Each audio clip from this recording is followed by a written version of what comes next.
Well, we're starting with some headlines that affect your money on The James Show. News Talk 820 93.3 FM WBAP. I am your host, James Parker. I know, good to see you too, but let's get into it. Donald Trump signed an executive order today, and this seems kind of piddly, but this will have downward pressure on your grocery prices and a lot of other people who are affected by this. And I say the term downward pressure. If we're still going to be running a $2 trillion debt, we're still going to have inflation. But this will make it a little bit less bad. Anyway, let's jump right into it. The focus of today's deregulation executive order was aimed at refrigerant, okay? Of a very historic action to substantially lower costs for consumers, protect hundreds of thousands of jobs, and save Americans well over $2 billion a year by officially terminating the Biden administration's ridiculous regulations imposing costly requirements on refrigerators and air conditioners. It's ridiculous, unnecessary, and costly, and actually makes the machinery worse. Okay, so it's not just about the refrigerant that's going into the machines, though. The way the regulations came down, it means you can't use these machines anymore. So if one breaks, you can't just have it fixed. You have to replace it. If it needs to be serviced, you can't just service it. It has to be replaced. And so this is a big deal for people who have the big walk-in freezers. This isn't really that big of a deal for us in our home. If I understand this situation correctly, someone can call in and tell me if I'm wrong, but this is how I understand the somewhat nuance of it. So the grocery stores and restaurants that have to have the big walk-in freezers, these were the people that were using the refrigerant system that got somehow outlawed by the previous administration. Now, before we even get into the nuts and bolts and refrigerant, isn't it scary that the president has this power? Isn't it scary that the previous president can just outlaw your refrigeration system in the back of your Kroger or Brookshire's or Piggly Wiggly or whatever you got going on? And the next guy can just show up and he can sign a piece of paper and boom, the law's changed again. That is not how things are supposed to work. That's not how the Constitution works. Hey, all you threat to democracy people, all you people who are like, oh, the Constitution, and when it comes to redistricting, you're all constitutional scholars, aren't you? When it comes to War Powers Act and being in Iran, you're all about the Constitution. But when your president just signs a piece of paper and it outlaws millions of refrigeration systems across the country, silence. Congress isn't stepping up to fill the void. So the procedure matters. We're not going to be able to debate that a whole bunch because both Team Red and Team Blue are okay with it. I'm not. But this deregulation that's going to happen isn't going to make things cheaper. It's going to prevent them from getting more expensive because the new regulations were imposing a cost that wasn't there before. We're just removing the cost that was going to hit some of these businesses. And so, I mean, that's generally a good thing. Under the Biden administration, the so-called technology transition rule, which was crazy, forced companies to adopt specific high-cost refrigerants, massively driving up the price of transporting and storing refrigerants and various goods. Many grocery stores and restaurants had no choice but to replace their refrigerators entirely. They went out of business, half of them. And these costs rose. Americans faced higher grocery prices and reduced access to critical medical supplies. It was a very catastrophic thing that they did. At the same time, this rule also drove up the cost of living by forcing consumers to purchase higher cost residential air conditioning units. They went up very substantially in cost, and also they were going to be obsolete very quickly. I think the hero of today's little press conference here where Donald Trump signed the executive order is a fellow named Kevin McDaniel. He runs a few Piggly Wigglies in North Florida, Alabama, and Georgia. He sounds like a cartoon character. This sounds like a character in a Saturday Night Live skit. But don't be mistaken by the accent. Everything he says here is the gospel truth. This is the best explanation I heard out of the whole event. My name's Kevin McDaniel. We operate 14 Piggly Wiggly stores in North Florida, Alabama, and Georgia. On behalf of NGA, the Piggly Wiggly family, which has about 250 stores in the Southeast. We want to thank President Trump for rolling this terrible Biden legislation back, because without it, there would have been a lot of independents out of business. And what people don't realize is it's just not a refrigerant change. It was a equipment change. And those equipment per store, you take a store, our stores run from 25 to 50,000 square feet. You could look for $800,000 to $1.5 million per store to do a change out. That would have And the new equipment would not be as good as the old equipment. No, absolutely not. It would be inferior equipment because you weren't able to use a refrigerant. It was thrown together too fast. The technology's not there yet. It's just way too fast. That's the problem. Good idea, but it's terrible. So you would have had all these independents go out of business. You'd had independents out of business, and you would have seen grocery prices soar. That's what would have happened if this would have went through.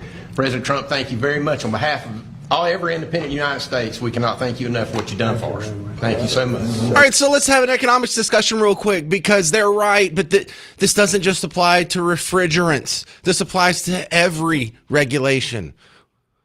Every regulation makes your costs go up or stay the same. If it made them cheaper, the businesses would already be doing them. But at worst, a regulation is cost neutral. The bad news is, if it's going to have any effect on the price, it's going to be up. Most of them make your costs go up. And here's another little dirty secret. Small businesses hate regulation. Big businesses love regulation. The big corporations love regulation. It creates a barrier to new entrepreneurs who want to get into the game. Some guys who get a little bit of money behind them, they think, well, I can open my own little competing business over here. Well, every barrier you can put up to starting a business, every permit, every building code, every refrigerant code is a barrier of entry for people who would compete against the big guys. And for the brave souls who actually do try, if they dare to try and jump all these hurdles, it will strangle them slowly the more they can add on. So the lesson here isn't, oh, well, we should deregulate refrigerant. No, we should deregulate everything. It works for refrigerants, yes, but it will work for light bulbs and toilets and lawnmowers and those stupid new gas cans, with the breakaway spout when you're trying to mow your lawn this weekend. Deregulate everything. The thing that you should be concerned about is that the last two presidents had control over this just at a whim, just at a dictate. And in some ways, I'm not saying this to be hyperbolic. I'm just saying this is pure definition of the words here. We're living in a half dictatorship. And we're going to talk about that next with SMU political science professor Matthew Wilson. I'm going to ask him, doesn't this count? You're a political science professor. Doesn't this count as at least a semi-dictatorship? I'm James Parker. It's News Talk 820, 93.3 FM, WBAP.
Pays the bills. Hand pays them bills, baby. I just hope y'all know the WNBA don't pay my bills at all. I don't even think that pays one of my bills. Literally. I'm trying to think of like my rent for where I stay at. Let me do the math real quick.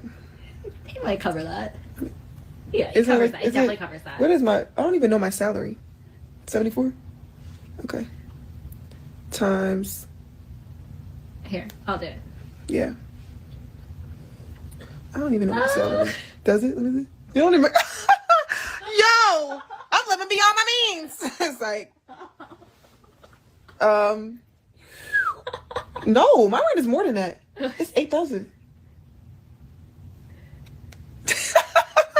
I'm living beyond my means. Like y'all think. Babe, if y'all thought. It's like. Let me see.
All right, I like the deregulation. I just don't like the fact that it happens at a executive fiat. I'm James Parker, News Talk 820, 93.3 FM, WBAP. Your home for Markley, Van Camp, and Robbins. And if you're just joining us, President Trump signed an executive order today that generally will be good for business. It'll be good for your food prices. It'll be good for any time your business overlaps with refrigerants. But the fact that the previous president can change the law with the stroke of a pen, and this guy can undo that law change with the stroke of a pen, is definitely not what the founding fathers intended. So how did we end up here? Let's ask SMU political science professor Matthew Wilson coming back on the James Show. Welcome back, Matthew. So by my definition, I'm the layman here. You can correct me. It sounds like we now live in a democratic dictatorship. That's what I perceive our form of governance. Am I wrong?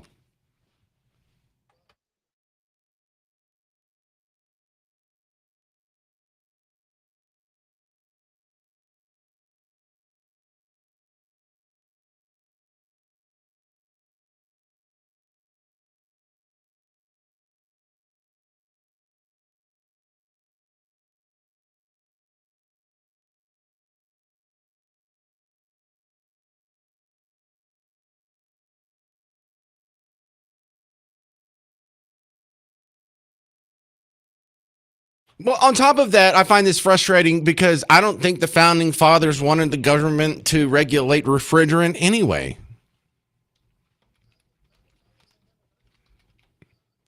Fair point.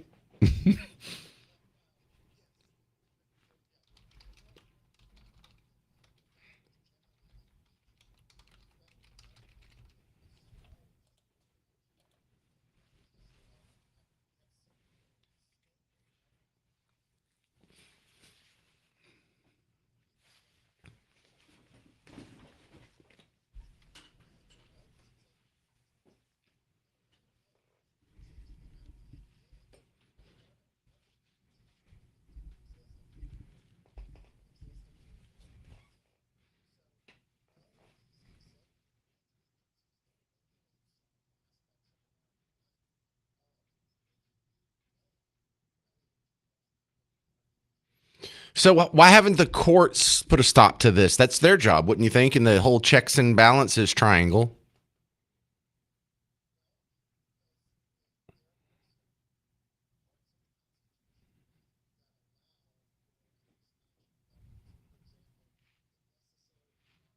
Boo.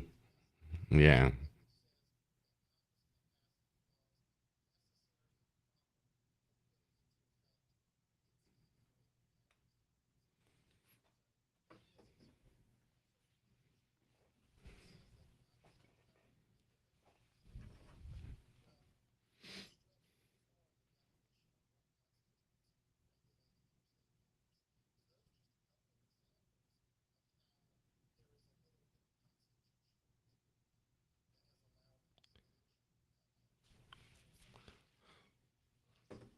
Yeah.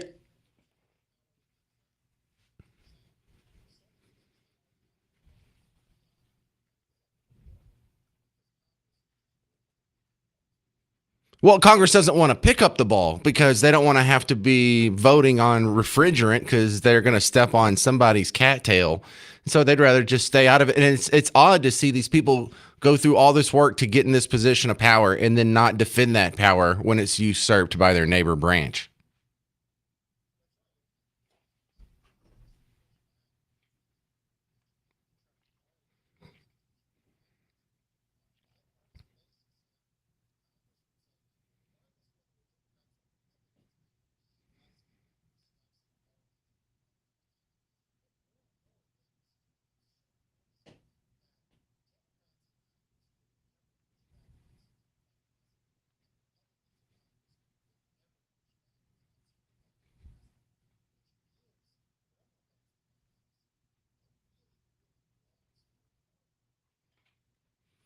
So, Dr. Matthew Wilson, are we just going to keep descending into more and more power being concentrated into the president? Because I see no one has the appetite to reverse this. And with some exceptions, they'll push back on the tariff issue, like, hey, you can't just control the tariffs with a stroke of a pen. Are we going to see more of that, or are we going to see more power concentration?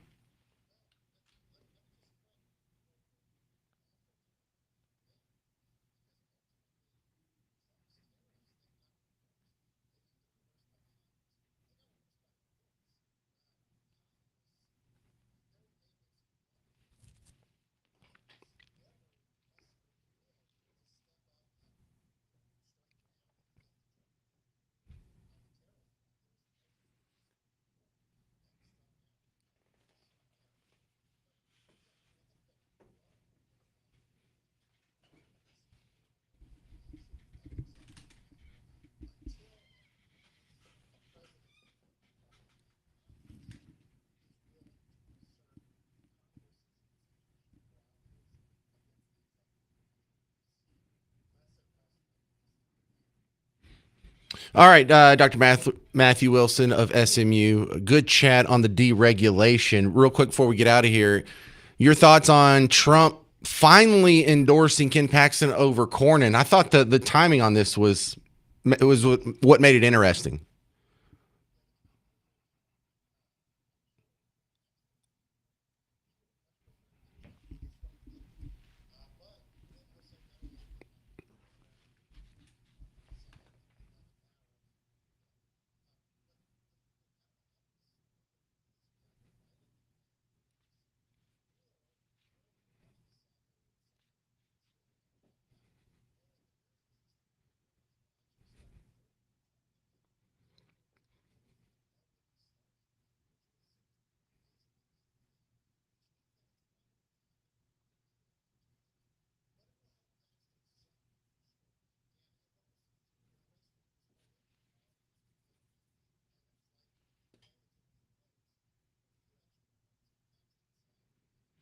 Well, I get the feeling that Trump was trying to squeeze something out of Cornyn in exchange for the endorsement, and he didn't get it, and then that's why we had to wait until after early voting had started here.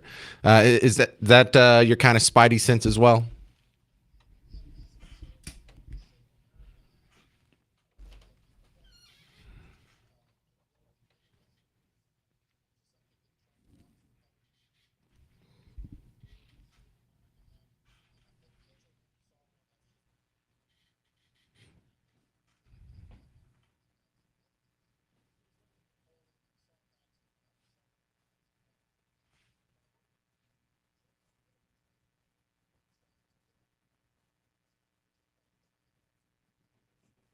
Mm-hmm.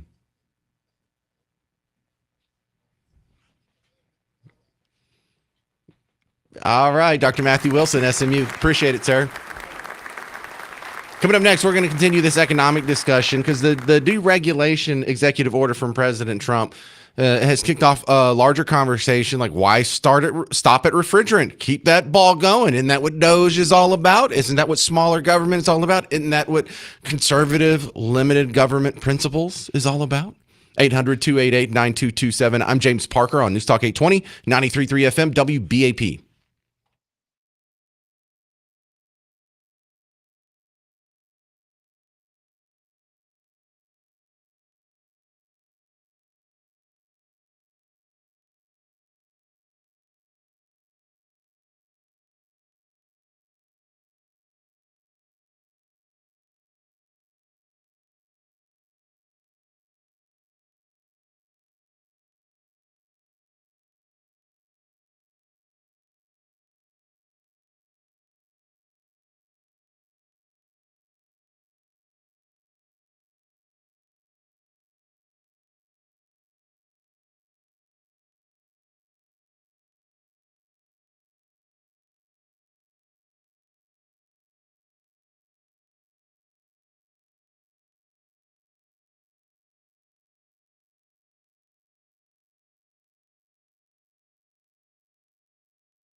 A new Trump executive order will help grocery prices, but it's both an economic and a political discussion surrounding it. I'm James Parker. This is The James Show. News Talk 820, 93.3 FM, WBAP. It sounds nitpicky, or if it does sound nitpicky, it is important. The function matters. The process matters. Because if Trump can sign an executive order today, right before The James Show starts, that will help with your grocery prices, that means the previous guy can just sign a piece of paper that makes your groceries more expensive, makes your semiconductors more expensive, make the travel of refrigerated cars on the back of trucks and trains more expensive. The Constitution does not allow for that, and no one's sticking up for it. You're not supposed to be able to sign a piece of paper in the Oval Office and change the laws of the land. Those are specifically supposed to go through Congress, and it really bothers me that no one else is fussing about that. There should be at least a congressional vote on something before the laws change. However, I find it's doubly troubling for me because, you know me, annoying libertarian, we shouldn't have regulations on refrigerants anyway. So not only are we regulating something that we're not supposed to be regulating, we're not even doing it through the proper channels. We're not even doing it through Congress. So how far away have we strayed from the Constitution that this is our everyday life? And you would think at least the Trump critics would bring that up, but they can't because he's undoing an executive order from the last guy. So neither party cares about this. They'll get all hyped up when it comes to gays or abortion or racism or whatever. But I find this to be incredibly troubling. On top of that, I agree with deregulating refrigerants, so I'm not upset about what happened today. But there was one little clip here where Trump admits something that sounds like it lines up with my economics. With all of these regulations, there's never a benefit. There might be a cost. It might be cost neutral, but it never helps. If it makes a product cheaper or of higher quality, businesses, the private sector, would be doing it anyway. But with this one, definitely no benefit.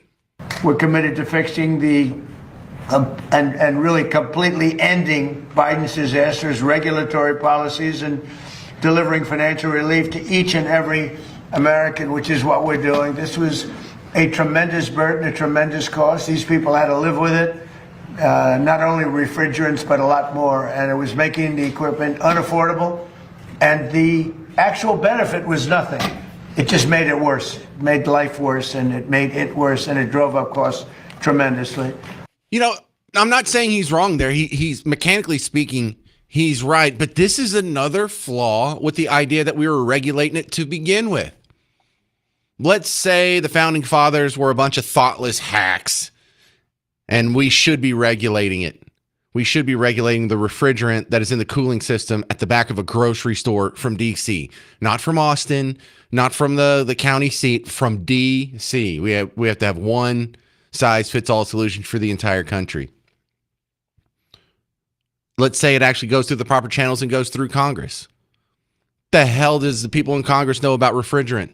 What does Jasmine Crockett know about refrigerant? What does Hank Johnson know about the nuances between the different industrial refrigerant options for cooling systems? How does this guy get to vote on, or he should be voting on it? And if you take Congress out of it and you just put it all in the head of one dude, the president can just control all of these regulations for all these industries. Is he really an expert? Is it even possible for one human being to be an expert in all of these the different industries?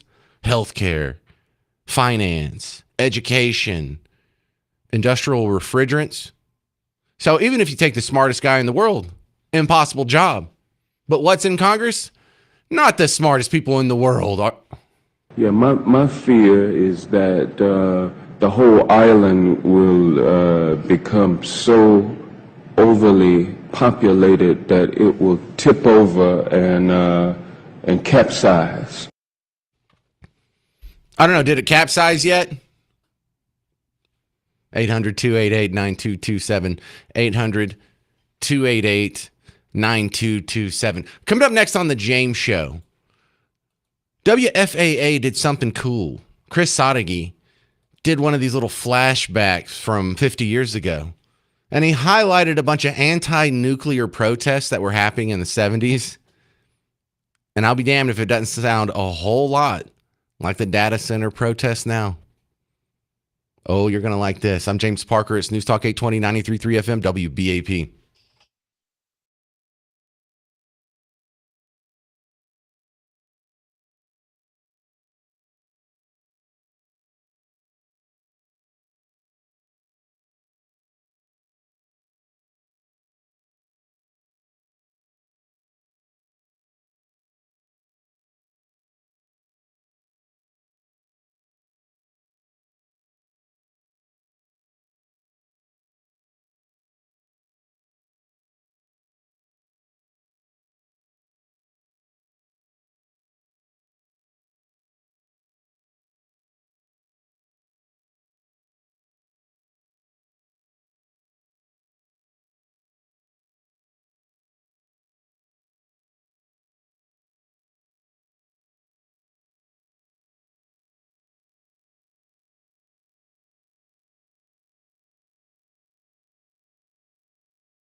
All right, once we admit the deregulation is a good thing, shouldn't we keep it going elsewhere? I'm James Parker. It's The James Show, News Talk 820, 93.3 FM, WBAP. And this isn't a discussion now about refrigerant. This isn't a discussion about the logistics of grocery stores and the grocery store chains that supply you and your family with dinner. This is an economics discussion. Now, economics, when overlaps with politics, kind of mutates a little bit and turns into something ugly it's not supposed to. And listen, I don't want to call this guy out. I don't even know who this was. But when Donald Trump was signing the executive order undoing some new Biden regulation on refrigerant, outlawing old hydrofluorocarbons, or I don't even know what I'm talking about when it gets into the chemistry of it. But in the phalanx of people behind him, he said, Senator, would you like to say something? And some guy I don't recognize. I don't even focus on the content of what he says as much as the terms he uses. When people talk about working families, yes, we did this regulation this deregulation to help working families. No, you didn't. Does this not apply to you if you're unemployed? You know, what if you're not working? What if you're a child and you're not working? What if you're retired and you're not working? What if you're not in a family? What if you're divorced? What if you're never married? So no, this isn't for working families. This is for everybody. You're just throwing in these weird political phrases. And I don't know where this comes from. Did they all take some sort of class on how to speak political BS? Because no one outside of D.C. or the political arena talks like that. Yes, we signed some legislation to help working families. Bernie Sanders, AOC, says that all the time. This is for working families. What about the ones that aren't working? They don't get handouts? It's just a weird thing to say. It's just a weird twisting of the language, and it makes me suspicious of anyone who's saying it. Again, I don't know his name. The point isn't to know his name or to call him out. It's look at the weird speech patterns that happen. Mr. President, I'd like to thank you for this because this hits our goal of trying to keep prices low for working families in America. See right there, prices low for working families in America. Okay, so if you're divorced and the prices are still going to go up? It's just extra words that get thrown in there to sort of give it the veneer of professional or political sounding jargon without actually having any content in there. Anyway, I don't want to play the whole thing because I got a couple other things to get into here. But you know who else made me just think? Chris Sadeghi over at WFAA, our news partner, WFAA here in town, the TV station. He did this old segment remembering the nuclear power protest in the 70s, you know, the hype about this plant that was going to be built south of town. And I was just thinking how much this sounds like the message for data center critics today. Look, I'm not saying you shouldn't be concerned about data centers for their power usage or their water usage or whatnot. But that doesn't mean we shouldn't build them. It means we should address their issues. But for all of the scaremongering that was going on 50 years ago about power plants, how many of them came to be true? Oh, it's going to contaminate the water supply. Oh, it's going to radiate the wildlife around it. You're going to have a bunch of two-headed deer mutating, running across I-35 over by Carl's Corner. None of it happened. None of the scaremongering came to be true. There wasn't contamination. There hasn't been nuclear accidents. There hasn't been nuclear attacks. There hasn't been nuclear arms that are striking us. We haven't had to duck and cover. It was all false. If this siren ever signals a real nuclear attack, the very word struck fear. Nuclear. Civil defense officials hopefully will have 1 hour in which to direct the public to shelter. Some had a plan. Would you know where to go for shelter? Yes. Where would you go? I'd go down in the basement at City Hall. Others had a prayer. Right now, would you know where to go for shelter? You bet. Where would you go? Heaven. But in Glen Rose, Texas, they had a plant. This is a drawing of a nuclear plant planned for construction near Glen Rose, southwest of Fort Worth. This is likely to be the first such facility to go into use in Texas. Early 1970s stories archived in SMU's Jones Film Library captured a timeless debate over the Comanche Peak nuclear power plant. Progress versus risk. One reason nuclear energy has not been put to widespread use already is the fear some people have had that it's dangerous. A big debate across the state, but in this small town... And while the debate rages in Dallas, Glen Rose is serene. The attitude today is that the power plant is inevitable. A calm, folksy trust. I don't think it's near as dangerous getting out on the freeway these days. I mean, I realize that there can be accidents with anything. There'll be several years of construction.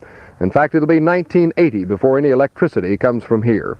As it turned out, Comanche Peak Nuclear Power Plant wasn't commissioned until 1990, and still produces millions of kilowatt hours a year. But on their website, an emergency information plan on what they say is the unlikely event that the fears of the 70s come true.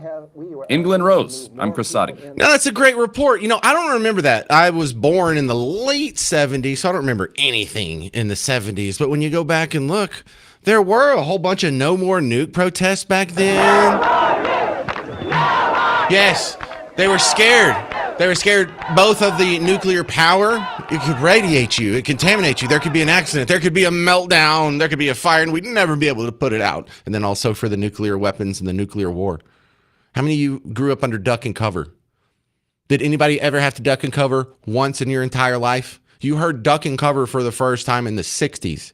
That is 60 years ago. Has there been a nuclear attack on the United States? All of that scaremongering was for nothing.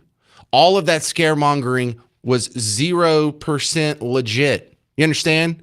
We haven't even had a conventional bombing of America. No one's even dropped a water balloon on America since Duck and Cover came out. And this fear-mongering around the data centers, same energy. We'll continue our economics history lesson next on The James Show. I went to the trouble of pulling a couple of audio clips out of Henry Hazlitt's book, Economics in One Lesson, and see how much it applies to the AI and the data center stuff that's going on right now. I'm James Parker. It's News Talk 820 and 93.3 FM, WBAP.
You know, the answer to so many of these questions, whether it's data centers or refrigerant and deregulation, these are all economic questions. You understand that, right? I'm James Parker, News Talk 820, 93.3 FM, WBAP.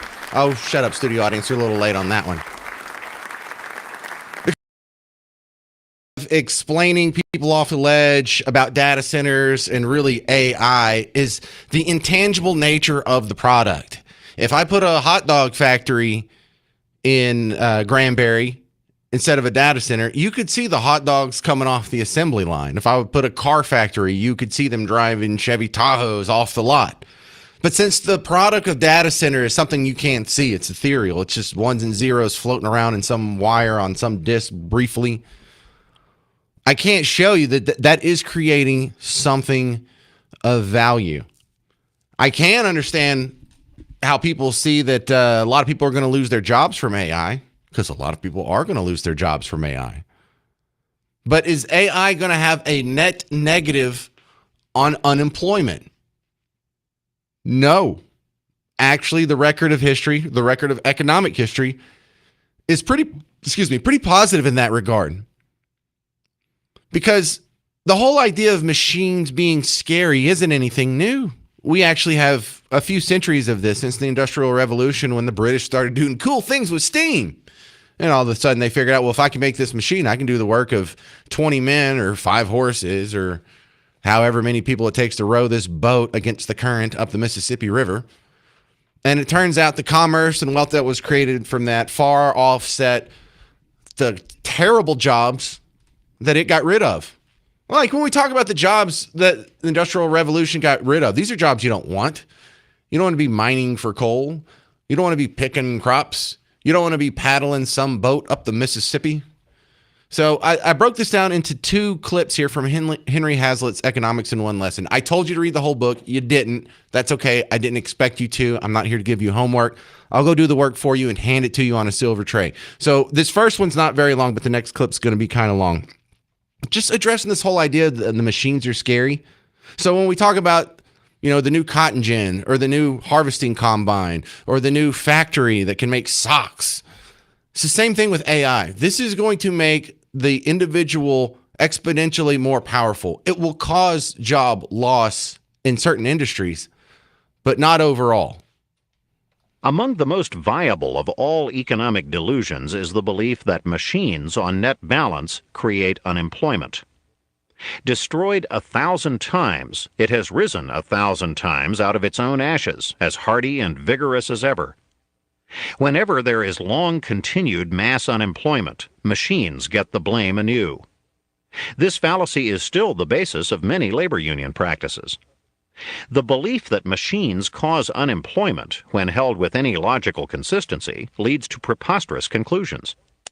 Not only must we be causing unemployment with every technological improvement we make today, but primitive man must have started causing it with the first efforts he made to save himself from needless toil and sweat. All right, now this next clip is about 3.5 minutes long, so I need you to have a little bit longer attention span than my children on a smartphone. But machines, and this applies to AI, AI will not cause a net unemployment. Suppose a clothing manufacturer learns of a machine that will make men's and women's overcoats for half as much labor as previously. He installs the machines and drops half his labor force. This looks at first glance like a clear loss of employment, but the machine itself required labor to make it. So here, as one offset, are jobs that would not otherwise have existed. The manufacturer, however, would have adopted the machine only if it had either made better suits for half as much labor or had made the same kind of suits at a smaller cost. If we assume the latter, we cannot assume that the amount of labor to make the machines was as great in terms of payrolls as the amount of labor that the clothing manufacturer hopes to save in the long run by adopting the machine. Otherwise, there would have been no economy, and he would not have adopted it. So there is still a net loss of employment to be accounted for. But we should at least keep in mind the real possibility that even the first effect of the introduction of labor-saving machinery may be to increase employment on net balance. because it is usually only in the long run that the clothing manufacturer expects to save money by adopting the machine. It may take several years for the machine to pay for itself.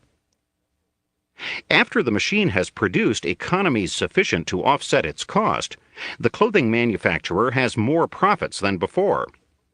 We shall assume that he merely sells his coats for the same price as his competitors and makes no effort to undersell them. At this point, it may seem, labor has suffered a net loss of employment, while it is only the manufacturer, the capitalist, who has gained. But it is precisely out of these extra profits that the subsequent social gains must come.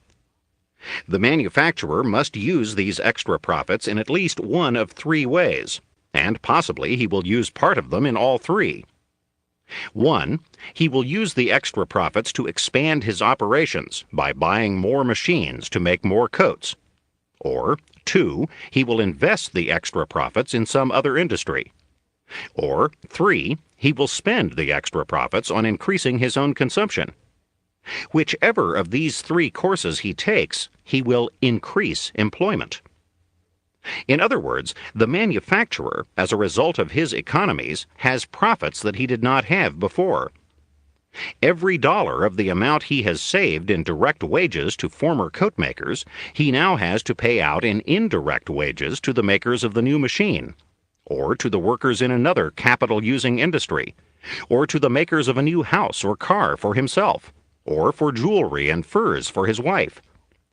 In any case, unless he is a pointless hoarder, he gives indirectly as many jobs as he ceased to give directly. Suppose that, though the price of overcoats was almost cut in half, from a former price, say, of $150 to a new price of $100, not a single additional coat was sold. The result would be that while consumers were as well provided with new overcoats as before, each buyer would now have $50 left over that he would not have had left over before. He will therefore spend this $50 for something else, and so provide increased employment in other lines. In brief, on net balance, machines, technological improvements, automation, economies, and efficiency do not throw men out of work. There you go. That's from Henry Hazlitt's book, Economics in One Lesson. AI is about to make your life better. Please stop fighting the data centers. Coming up next, if you're concerned about security in the wake of political violence, we'll talk to a security expert. I'm James Parker. It's News Talk 820, 93.3 FM, WBAP.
How concerned should you be about your security in the wake of all this political violence? I'm James Parker, News Talk 820, 93.3 FM, WBAP, your home for Markley, Van Camp, and Robbins. And look, there have been attacks on Christian churches and Christian schools, Minneapolis, Nashville, Joel Osteen's church down in Houston.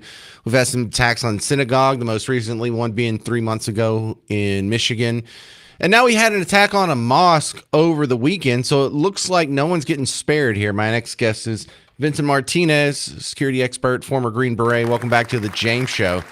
I mean, I guess everybody has to watch their back these days, Vincent.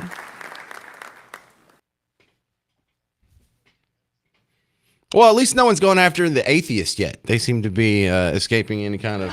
Anyway. Well, I think, a lot of people are saying we've got to do more to be secure around here. From what I understand, the mosque did a pretty good job of its security. The synagogue in Michigan had a pretty good security protocol that seemed to work. Joel Osteen's church had a security protocol that seemed to work. So I think at least churches are getting the message.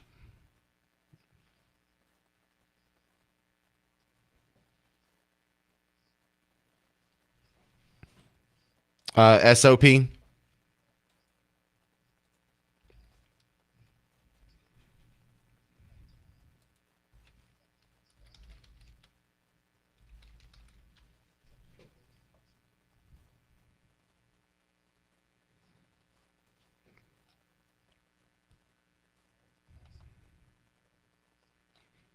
So do we need a SOP if you have just like a grocery store, or you have like a clothing store in the mall, or a small business, or your dad runs an oil change garage? I mean, at what point do you need it?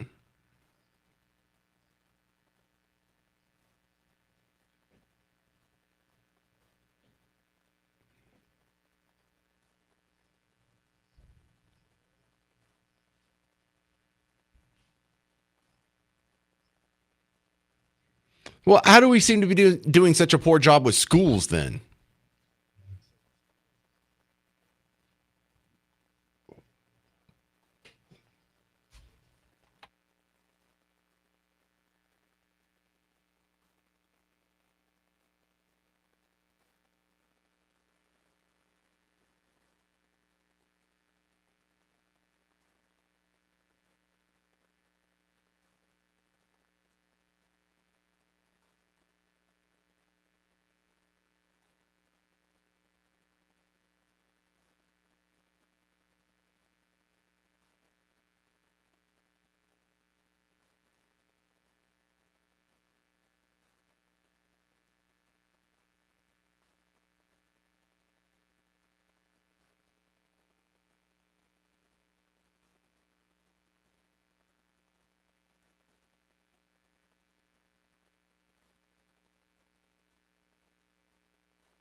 Well, as a guy who has no veteran experience, I wasn't a Green Beret. I'm not a security consultant in a side job.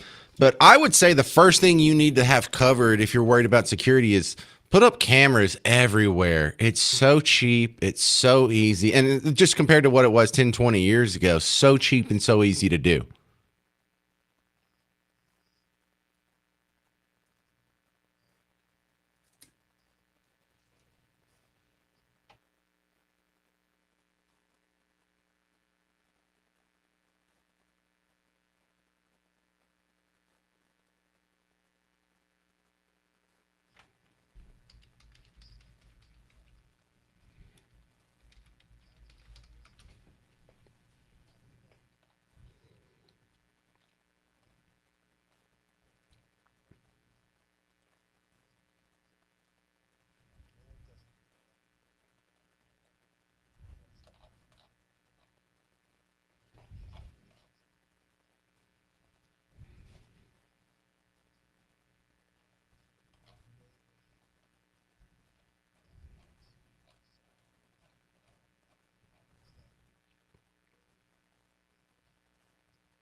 Yeah, that's pretty cool. I got to run, but Zero Eyes has an AI, so it'll watch your security cameras, see if anybody whips out a gun.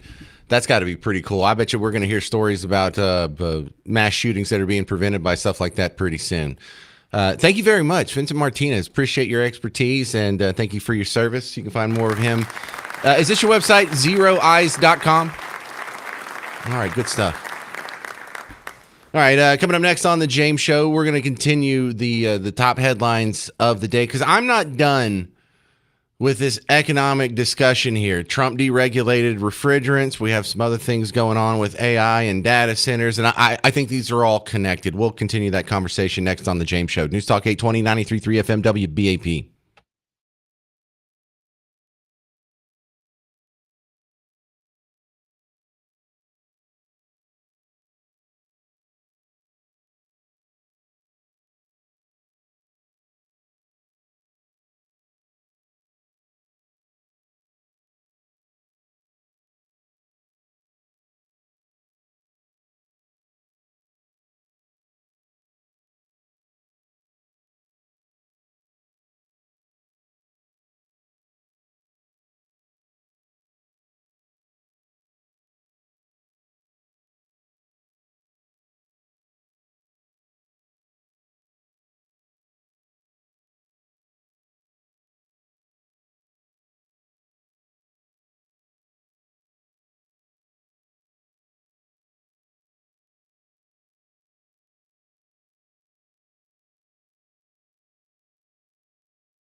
Hey, there's no need to be worried about AI. You're going to be fine. In fact, you're going to be better than you were before. I'm James Parker, News Talk 820, 93.3 FM, WBAP. Anytime human beings can come up with a machine that makes human beings exponentially more powerful, we've all benefited from it. Now, a lot of people like to focus on the poor bastard that used to make wagon wheels. And yes, he's out of a job. But isn't your life better now that you don't have any machines that use wagon wheels? You know how much your life would suck if you had to use a wagon wheel. What if we took the regular wheels off of your Silverado and put on wagon wheels? It'd be ridiculous, wouldn't it? So I think a lot of this stuff about AI coming up is understandable because when I read through history, this happens over and over and over. There's a bunch of stories about how in the Industrial Revolution, there were riots in the streets of London because there was a new machine that makes socks. And so all the people that make socks were now out of business. And then there's a new machine that makes shirts. So now everyone that makes shirts is out of business. And so there have been riots about this before. So it's not new. It just happens every time. And I guess, we're just scared of new stuff. What AI will do is to make tasks that we do in our job more efficient. Our job is not to wrangle a spreadsheet. Our job is not to type into a keyboard. Our job is generally more meaningful than that. I'm fairly confident that AI will drive productivity, revenue growth, and therefore more hiring. There's a belief that the world's GDP is somehow limited at $100 trillion. Well, what's likely to happen is AI is going to cause that $100 trillion to become $200 trillion, $300 trillion, $500 trillion. There's no fundamental limit to the size of a GDP. And the number of people in the world that is participating in this GDP, in the $100 trillion GDP, is actually quite small. And so what if we brought the rest of the world, the rest of society, the rest of the world's population, empower them with AI, give them the opportunity to participate in the GDP, and cause this GDP to quintuple? I think that's a very likely outcome. And it's very likely that companies will become more prosperous. But it's for certain. This is for certain. Everybody's jobs will change as a result of AI. Some jobs will disappear. Obviously, every single industrial revolution, some jobs are just gone, but a whole bunch of new jobs are created. Everybody will have to use AI because if you don't use AI, you're going to lose your job to somebody who does. 20 years ago, there were 0 Uber drivers. There were 0 DoorDash. There were 0 people in any of the gig economy apps. Don't worry. Old jobs will go away. New jobs will replace them. We will all be more prosperous in the meantime. Cynthia in Little Elm, you're next up on News Talk 820, 93.3 FM WBAP. Okay, James, there's no dark side to the wheels being replaced on the cars, right? Going from a wagon wheel to a tire. There's no dark side of the socks being knit on a machine instead of by needles, by an old lady sitting in a chair. But I think right now people are aware that AI has a big possibility of having a very dark side on the effect of families and society. And it's coming so fast and it's running down the road. And who's saying, slow down, let's check this. Who's in charge of this? What's in charge of it? How is it going? And people instinctively want to slow down. Let's look at this because it is very powerful on people, especially kids. There's not a parent in the country that shouldn't be concerned about where AI could go. And so when these people say, I don't want AI, maybe it's just an expression of them saying, slow down, let's take this at a slower pace, because they have no say. You can go to a public No, I don't like that. Let me tell you why I don't like that. AI centers. Cynthia. Yeah.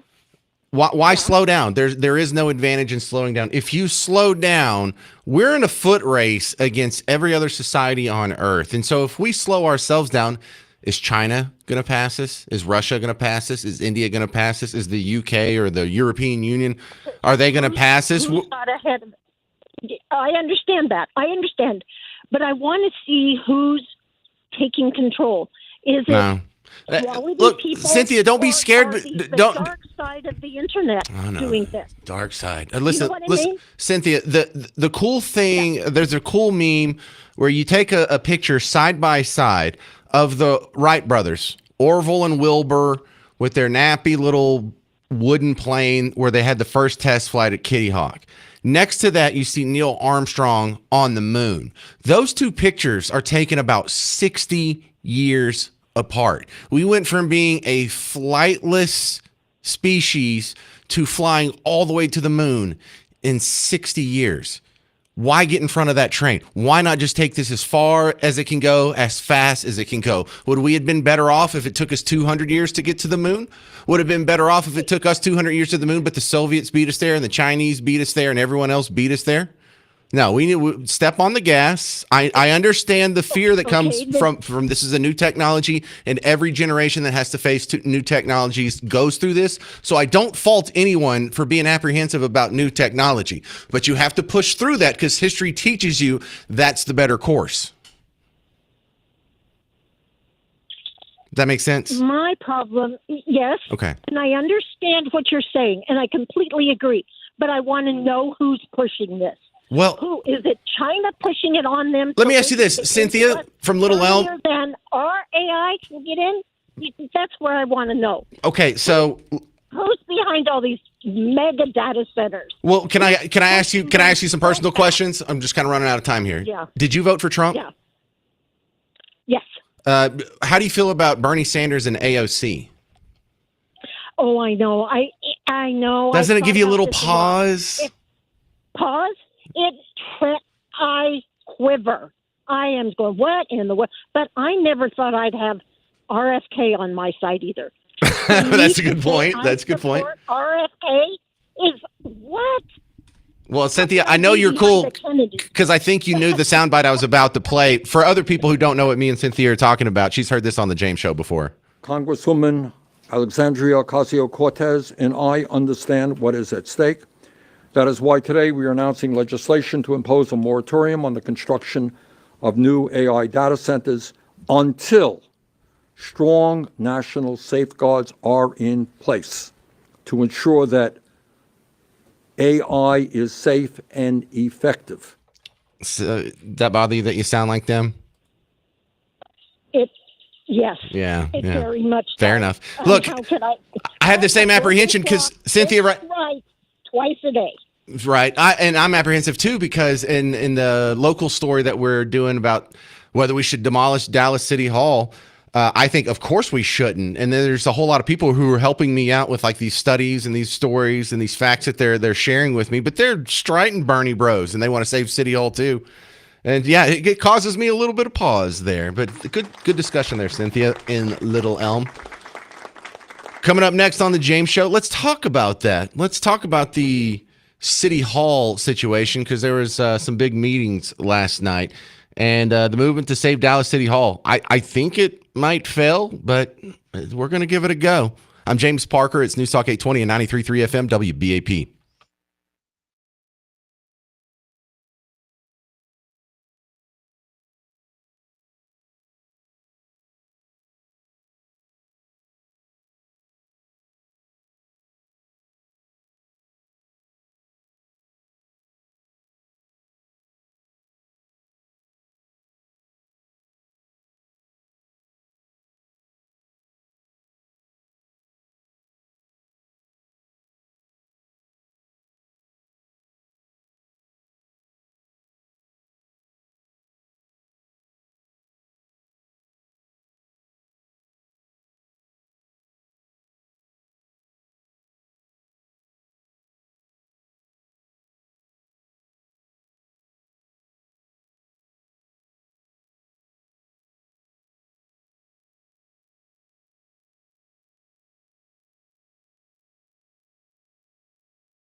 Mechanical intrusions are a good thing. I'm James Parker, News Talk 820, 93.3 FM, WBAP.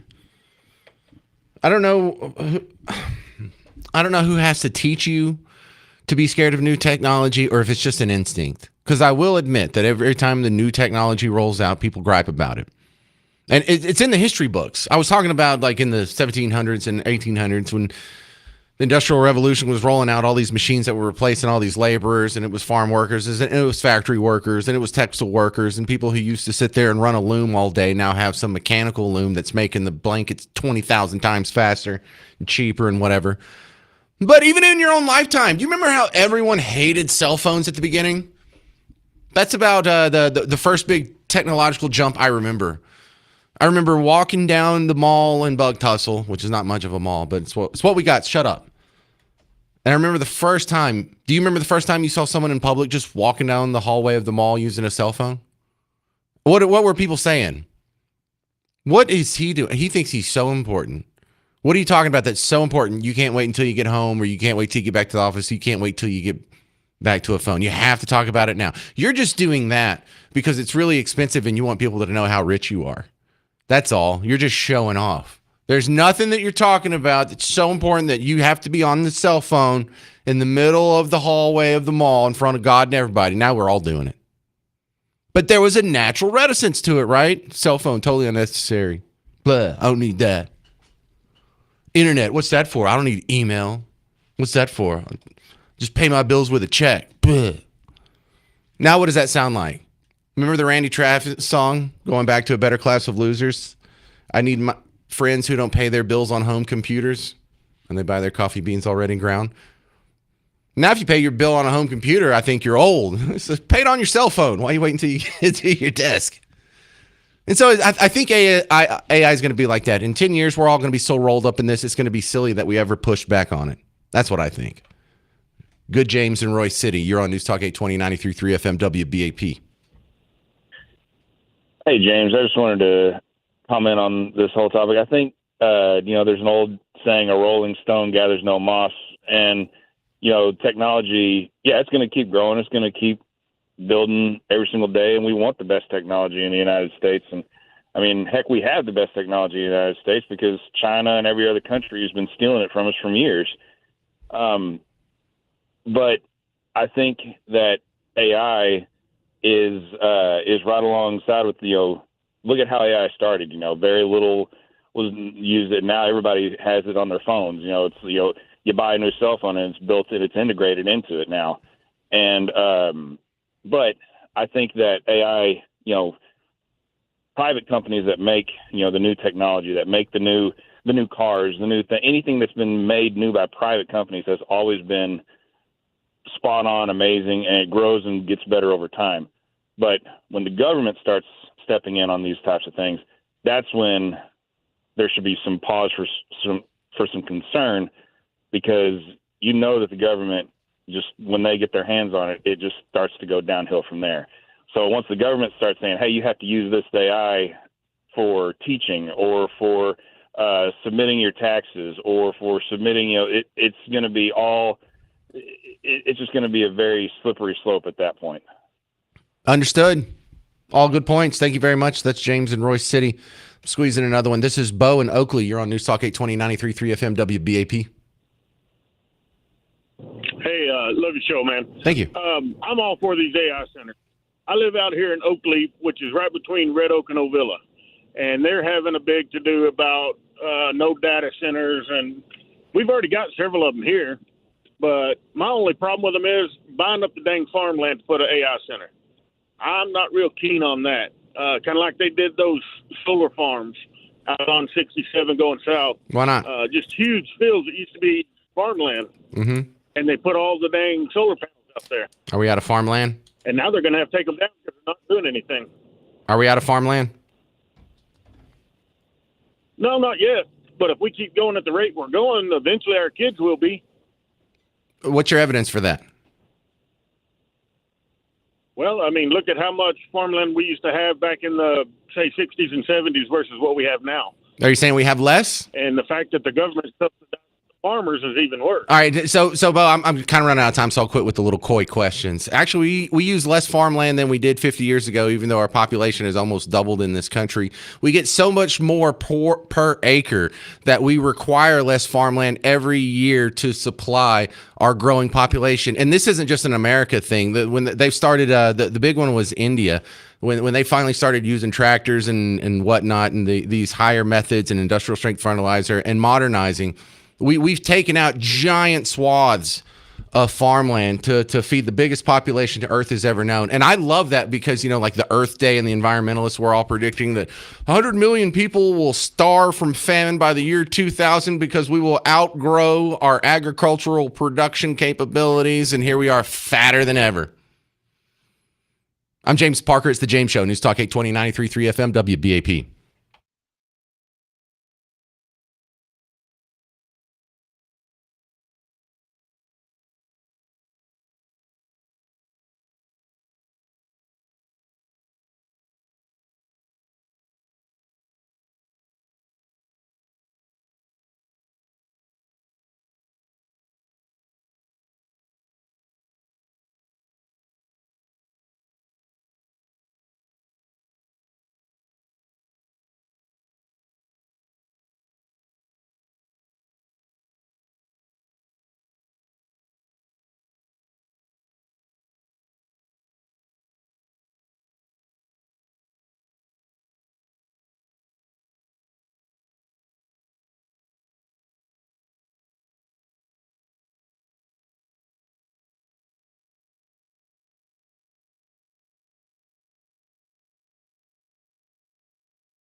We're doing AI concern therapy on the James Show. It's a new branch of therapy. We're just pioneering it here.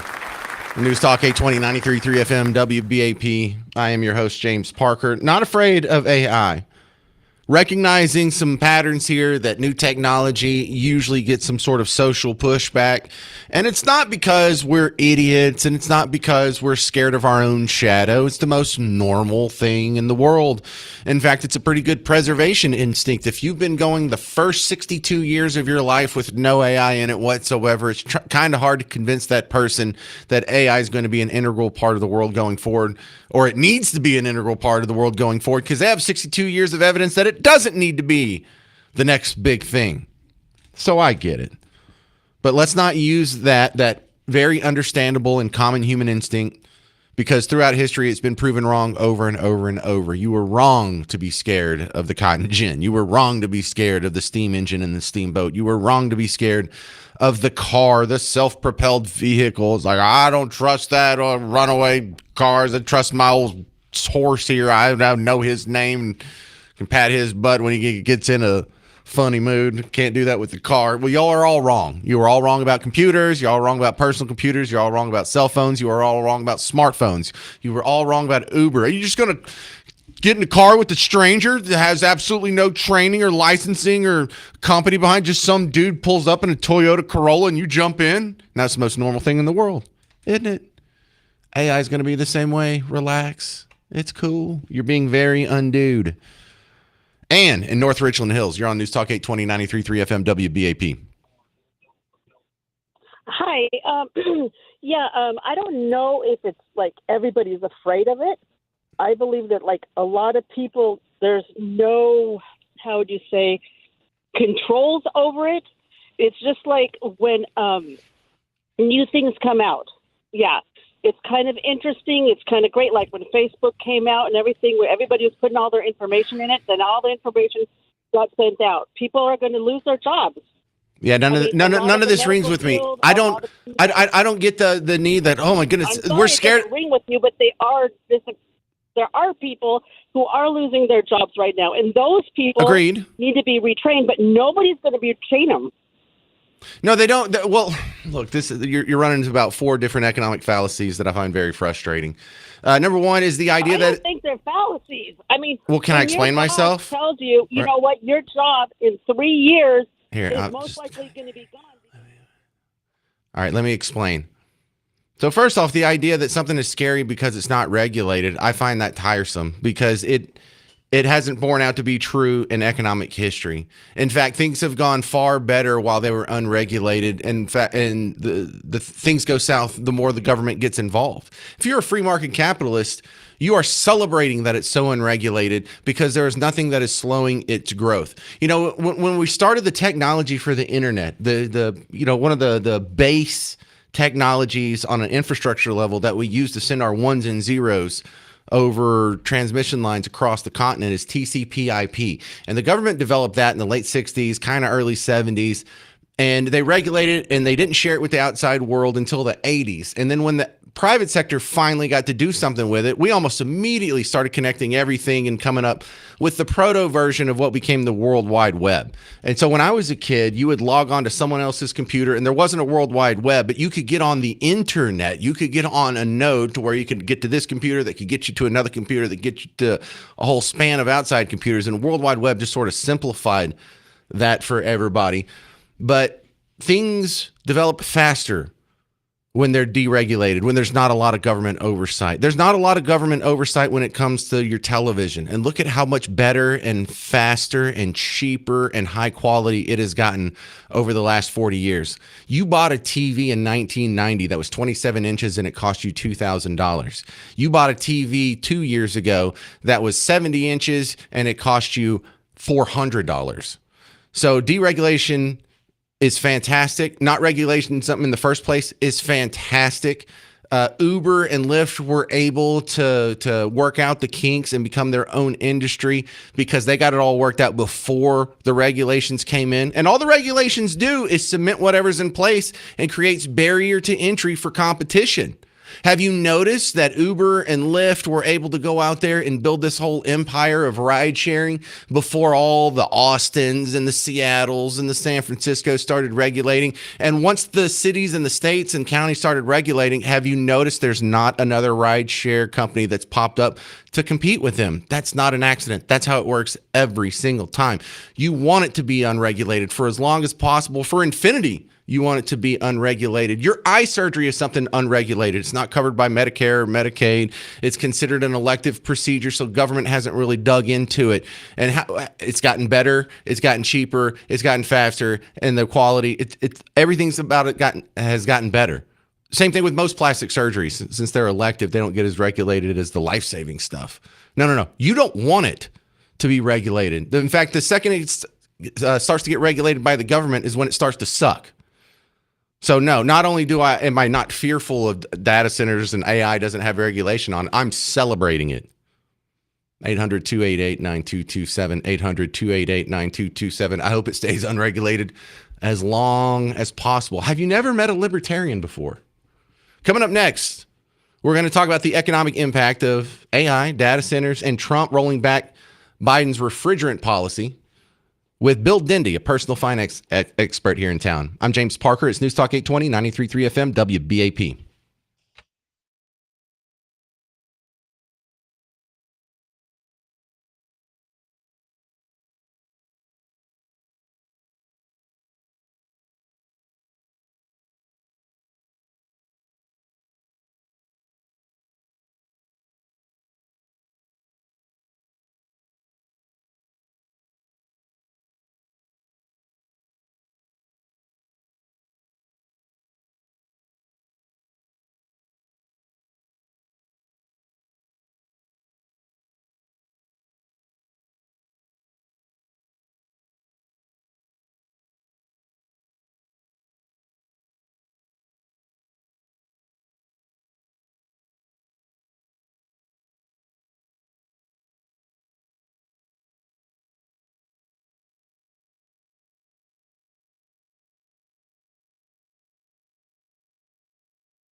Well, a lot of the headlines out there affect your money today.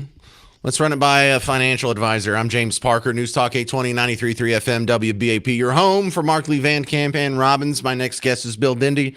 He's got a Raymond James office here in town.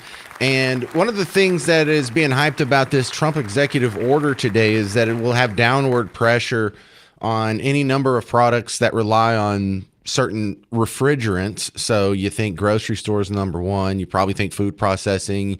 They mentioned semiconductors and people over at Texas Instruments that got to work in a clean room all day. But Bill Dindy, do you think this will really have much of an effect on the economy overall? Oh, I got to do it over here. I'm sorry. I did that wrong. You even said it. Good Garrett even warned me and I still did it wrong. All right, go ahead, Bill. We got it on now. I tell you, any help right now is greatly appreciated. I mean, with this continuation in Iran and the uncertainty that we have right now means that we're seeing prices of vegetables like tomatoes up 40% since last year because of the transportation cost and the refrigeration cost. So this is a help, but it's not going to be an immediate help. And some people are saying it's very unfair. We had already had this new federal rule in place that required a new refrigerant to be used to cut back on greenhouse gases. And some companies were actively moving forward with this, and now they spent the money to be compliant, and the rule is going to be dismissed. That's very concerning to those who say that's unfair playing field, but I think the consumer's got to be happy to have any help at all right now in lowering these surging costs. Well, if I put on sort of my doom-colored glasses, my negative take on this is this won't help prices go down. But if you didn't do this, it would have made prices go up. That is exactly more the way to look at it, because a lot of companies were still adding this over time as the regulations required. And this is going to cause them not to have to add this additional cost, which is inevitably passed on to the consumer. So this is a positive to the consumer, but you're not going to see it reverse prices. The hope is that oil prices will come back down if we have things resolved in the Strait of Hormuz. And if that happens, we may see a quick reduction in gas and oil prices. But until that happens, we're kind of that teetering point where a lot of economists are saying that if it continues into July, this might be enough to send us into a recession. And that would be very bad. And consumer sentiment is at the lowest levels we've seen, and big companies are starting to suffer right now. Well, who cares what people think? The stock market's at all-time highs. They don't seem to be too freaked out about the war in Iran. Now, I'm not too surprised about that because I think even you and I talked about this maybe earlier in the year that the stock market doesn't get real skittish about bombings and missiles flying on the other side of the planet. So a lot of us expected this. They just had expected it to not last. It's 3 months now, and the hope was that it wasn't going to go this long. If we stretched it another 4 to 8 weeks, you might see some capitulation and people going ahead and giving up and saying, well, this is going to slow down the economy. We're seeing consumers being pinched. They've seen the interest rates hang high because we're not going to lower interest rates in the face of inflation. The inflation number was an unexpected 3.8%, which came in a lot hotter than expected, causing the Fed saying, well, we might not lower rates this year. In fact, we might reverse it and start raising rates to stop inflation. That means those who live on credit card debt, who have seen their wages maybe go up, but not as quickly as the things they're buying. We see more credit card debt than we have historically, and the cost of that debt is higher, which means they can buy fewer goodies.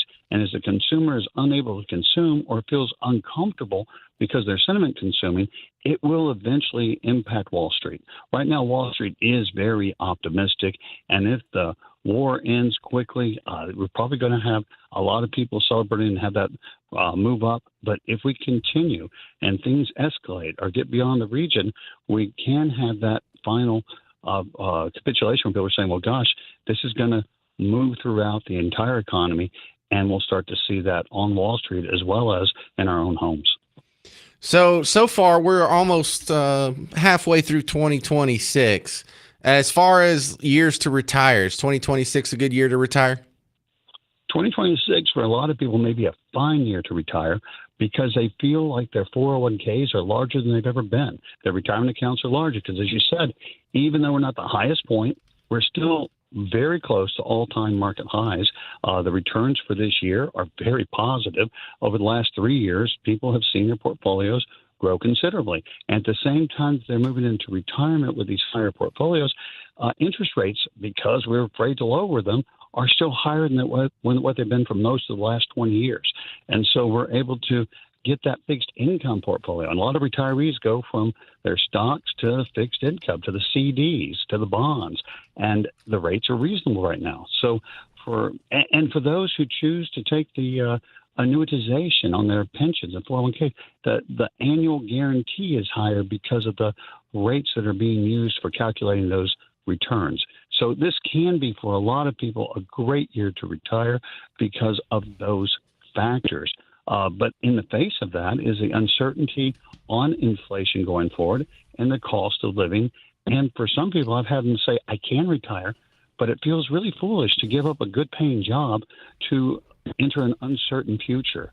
And I would say for those, it's a good time to talk to their certified financial planner or their CPA or a person who's skilled in this area to say, well, gosh, yes, what are the odds? How likely am I going to be successful based on what history has shown us, knowing that past performance is not indicative of future results, but it's the best we have to go on. All right, this is Bill Dindy, local financial advisor with the Raymond James office. I'm going to go plow a whole bunch of money into some data center ETFs. What could possibly go wrong? God bless you. All right, thank you very much, Bill Dindy on the James Show. All right, coming up next, in some local news here. Why are they painting over this awesome mural with the whales downtown? That seems to tick a whole lot of people off. And we're already having to rename some schools because somebody was a little rapey in the 70s and 80s. I'm James Parker. It's News Talk 820, 93.3 FM, WBAP. Hey, James Parker here for QC Kinetics. If you're in pain right now, if you have the knee where you think, there's stairs, is there a ramp? You don't have to live like that.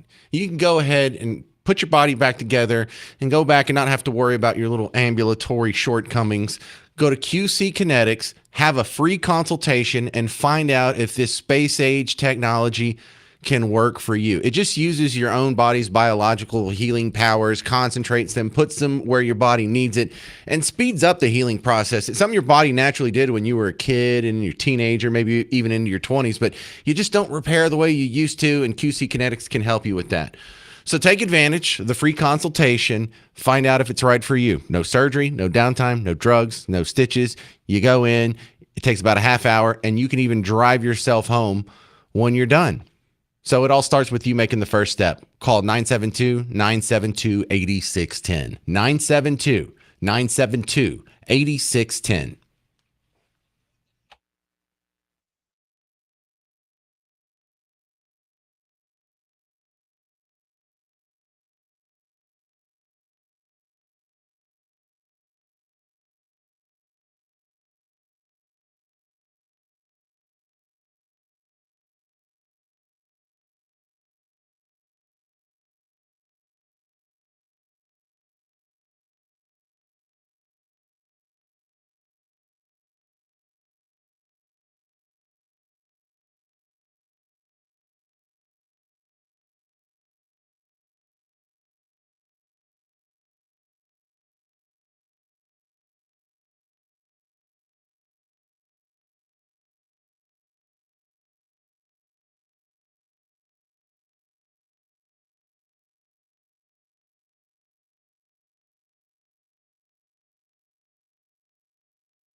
All right, a lot of weird stuff going on in Dallas right now. I'm James Parker, News Talk 820 93.3 FM WBAP. They had another meeting last night about the City Hall debacle where a bunch of other people who say they're experts as well were questioning the report that it would cost $1 billion to bring City Hall up to snuff. Because they went through the report and they were saying, you're not going to have to vacate City Hall to do mold remediation on it. You're not going to have to vacate City Hall to change the carpet. You're not going to have to vacate City Hall to upgrade the pipes or the air conditioner. In fact, the air conditioner was just updated like 4 years ago.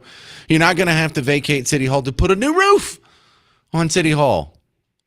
Well, like everybody on the dude on the second floor, how would he be affected if we're doing some roof work, if we're just re-slopping the roof up there? So I don't think we got anywhere with that, but some other people were making the case, and there is some people who are fighting against this silly idea that we need to destroy City Hall and build a new stadium in its place. I mean, we don't know what we're going to build in its place. It could be a stadium, just whatever happens to go there, jeepers. But then there's also the strange thing that happened downtown where they painted over the mural of the whales. You've probably seen this if you've driven anywhere near downtown Dallas.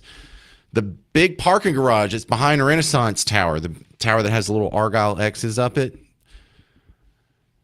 When did the whale thing pop up there? Because I remember when I came down here and I worked in college in 1997, there was a different painting there. And I think the whales came up around 2000, 2001 or so.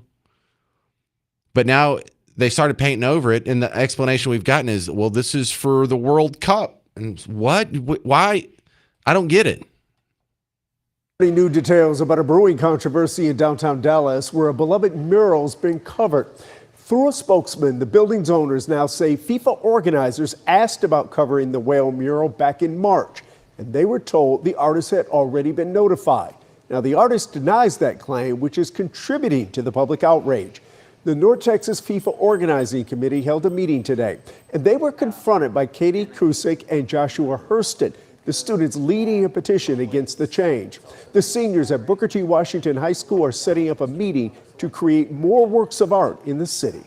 And it's a little bit bittersweet knowing that we're never going to get this back again, but in the end we can prevent something like this from happening in the future, and we can strengthen our landmarks and culture in our city. Nothing in that made sense.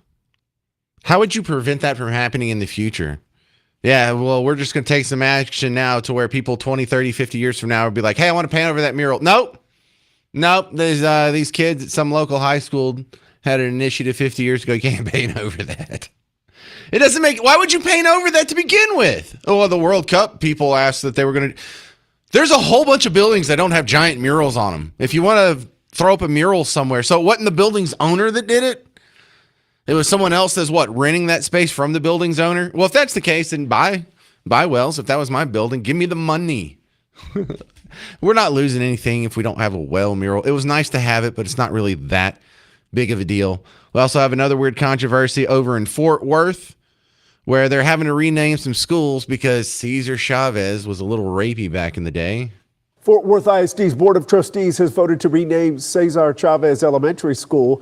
Cities and districts across North Texas are distancing themselves from the late civil rights leader after a New York Times investigation accused him of sexual abuse. Community leaders chose the new name Esperanza Elementary School, which loosely translates to hope. Why don't we name it Trump Elementary School? No, they don't want that. It's not better. Jeez, why not?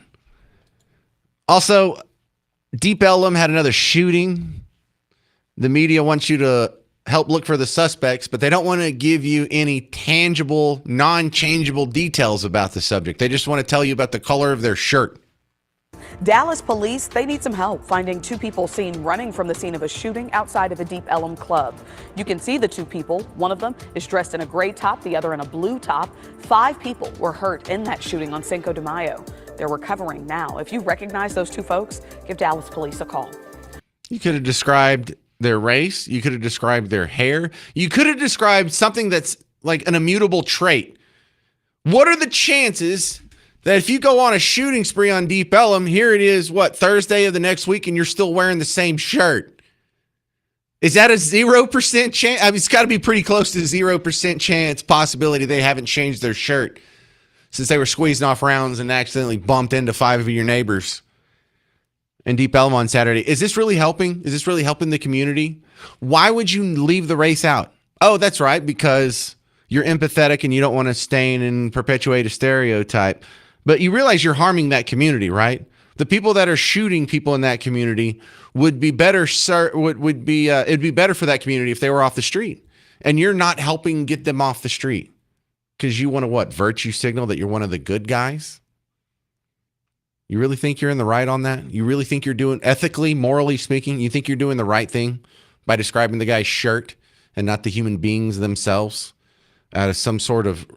I mean, they package it as empathy, but I don't feel like that's empathy at all. I feel like if they just actually told you the truth and applied race equally in all stories, it would force them to reflect on their just multitude of inadequacies. And I think that's why they don't do it. I think they find that it disgusts them. So now they have to create this whole imagined world. 800-288-9227. Coming up next.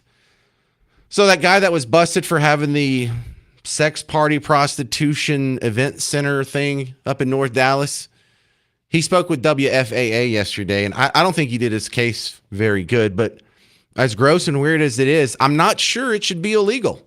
Hear about the Sex Encounter Center next on The James Show. News Talk 820, 93.3 FM, WBAP.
I'm James Parker, News Talk 820, 93.3 FM, WBAP, your home for Markley, Van Camp, and Robbins. Do me a favor. It's just, I got one segment left in the show, and if you have kids in the cart, I really hate to say this, just turn this off, because this is, look, everything I say here is going to be above board as far as FCC, so I'm not going to legally get in trouble, but I understand. I have a 10-year-old daughter. I'm not sure if I would want her to hear this discussion.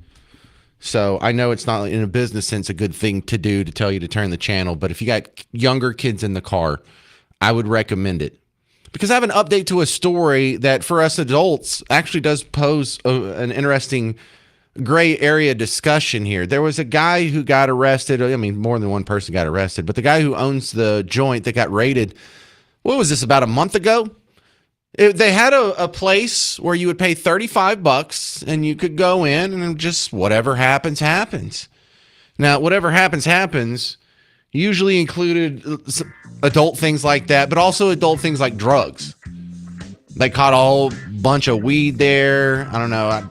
I imagine there was like cocaine or X or something else going on too, but it seems sort of like a sex party that if you pay a cover charge and you get in, it's a pay-for-play orgy, and does that count as prostitution? I mean, I think it does, but I'm not sure. Anyway, we have a little more follow-up in detail here. WFAA talked to the owner of the Sex Encounter Center and played it on the news yesterday. Dallas police call this a sexual encounter center, but it's a production studio with private pop-up events to owner Israel Luna. You pay a cover charge, and it's for 21 and up, for adults only, and then whatever happens, happens. What typically happens? Well, it's depending on the person. Last month, police raided it, detained 48 people, and reported everyone they spoke to paid $35 to have sex with each other inside. As long as people are consenting, anything goes. But Luna says the charge he promoted prostitution here is bogus. He says he's held these types of events since 2019. Over the years, we've probably had thousands and thousands of people come in and out of the studio. Where's the person running outside saying, rescue me because they're prostituting me? Texas Penal Code says you cannot solicit someone to engage in sexual conduct with another person for money. Luna also faces a charge he was not properly licensed. Did you never stop and think, maybe I'm a sexually oriented business? Yes, that's why I had sent them an email a second time saying, are you sure we're not? Luna says city staff told him he did not need that kind of permit. But even if he did get one, the rules say no sexual contact is allowed. Police say they found pounds of marijuana and mushrooms on site too. If there were drugs in there, they were not mine. Luna says he's prepared for a legal fight and says everyone at the event was a consenting adult. Where are the victims? The victims are us because the police did this to us and they ruined our entire business thing. They ruined our lives. In Dallas, I'm Cole Sullivan. That is so weird. So let me read your mind real quick. Number one, you're thinking, how is that different than any of these swingers clubs that you hear about? And you know they exist. I know you haven't been to one, but you know they exist. So you pay money, you go in, things happen. That's prostitution? I think what their case is going to rest on, and again, I talked to Jeremy Rosenthal about this when it went down, or when it happened, word choice, a month or two ago. But if there are girls that are paid to go in there and participate and satisfy the guys, and like that's their job, like not only did they not pay to get in, but they're being compensated for being there. That kind of sounds like prostitution. If the guys have to pay and the girls don't, and none of the girls that are providing the services are being compensated, I don't think that counts either. So I think the girls had to be getting paid probably by the club owner or the club manager or whatever. And I think that does run afoul, but also there was the weird aspect of there's a bunch of cameras in there. And I was under the impression that maybe some of these guys were going in there, and if you pay a woman to have sex with you, obviously prostitution, but if you pay a woman to have sex with you and then you film it and release it as a movie, that's called pornography, totally legal. And this is the weird, delicate dance you do whenever you try and regulate vices and morality. It's the same problems you run into with poker. Have you seen the legal poker machines? Oh, they're here, the legal slot machines. What they've done, I don't know if you've noticed this, but some company figured out the way the law is written in Texas. If you have a slot machine that runs a slot and then lines up, and you have the ability to change the finishing position on one of the rows, now all of a sudden it's not a game of chance, it's a game of skill, and that runs around a loophole around the regulation against gambling. Look around. When you go to clubs, when you go to bars, when you go to event centers, if you happen to go to a poker house, that's another loophole they've got. How can you tell people they can't play a card game for money? Well, you can tell a business they can't collect money. They can't charge for allowing people to play. That would be professional gambling. You can have freelance gambling between private citizens. So what do they have now? They have poker houses. This is the problem you get into when you try and regulate vices. And I don't know the answer to that. I'm not going to go to the sexual encounter center. I think it's gross, but I think it should be illegal. No. People want to be freaks. Let them be freaks. You can go shut down the center. They're just going to go be freaks somewhere else. And if you drive it underground and they have to have illegal, dirty group sex clubs, they're going to do that. And it's going to be even worse. So no easy solutions here. It just feels like it should be illegal because it is so gross. And I get that. All right, that's going to about do it for the James Show. Appreciate you hanging out today. Come back tomorrow. We'll do another show. If you're a Journey fan, The Final Frontier is coming to American Airlines Center on November 20th. Get tickets and information at Ticketmaster.com, or you can listen to the WBAP Morning Show tomorrow for your chance to win a pair of tickets. I'm James Parker. This has been the James Show on News Talk 820, 93.3 FM, WBAP. Now, you guys who were former athletes, were you a football star in high school? Were you actually good enough that you got to play something in college? I know they're always proud of that. Yeah, I played basketball, or I played soccer at Buck Tussle Baptist University. You know, some of those injuries that you get back in the day never really go away.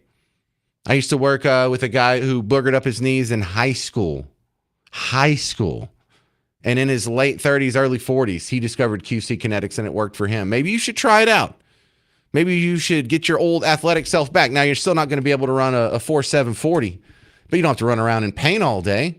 So get it fixed. When you got yourself hurt, we didn't have this technology. Now we do. So call QC Kinetics. Take advantage of the free consultation. Find out if they can patch you up.